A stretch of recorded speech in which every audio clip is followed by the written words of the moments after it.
Hello everyone, my name is Reaygun and the 13th of March is here, which was yesterday, for me anyway at this time of recording, and the embargo was lifted for Sea of Thieves and all the news articles, and we have been flooded with new information on multiple topics, and it gets me very hyped for Sea of Thieves.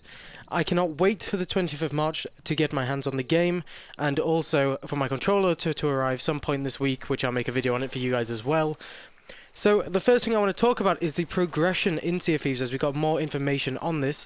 So like in the beta, players were able to share their unlocked voyages with other players. Golden experience was shared amongst the crew, and then they really want the crew bond to be a core part of the game, which is very nice. So they're removing all barriers that stop other players from being able to play together, so you can always do that with your friends, even if they're a bit behind on your path to becoming a pirate legend. So really what they want is a game where you've got your tools, you're showing off your reputation, and you're showing off your progress with how you are dressed and the titles you use throughout the games and all your fancy equipment. And then the voyages you put on the table will look cosmetically better the higher they are, so the better tier quests you go on, basically they'll look a lot cooler, which again was also shown off in the beta when everyone could play that.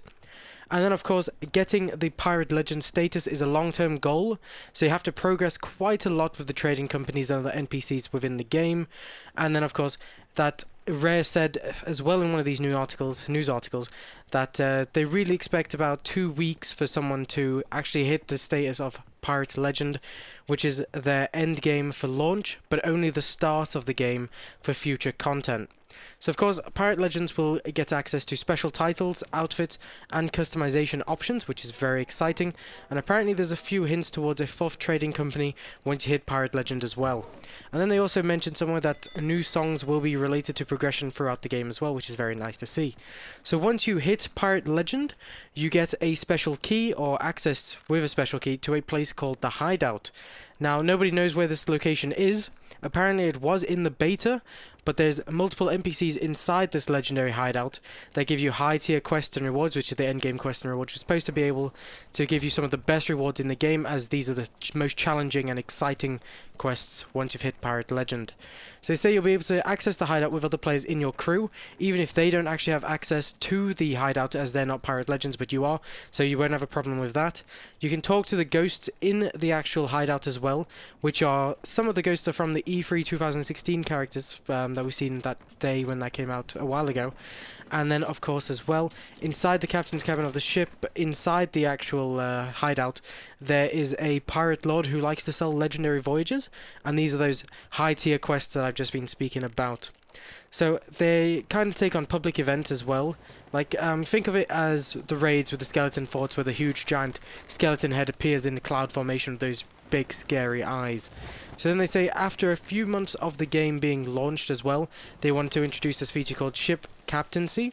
So legendary players will get access to a new ship that allows for unique forms of customization. Others will be able to recognize your achievements by simply looking at your ship, so they kind of want you to have that feel where it's like, oh my goodness, is that the Black Pearl?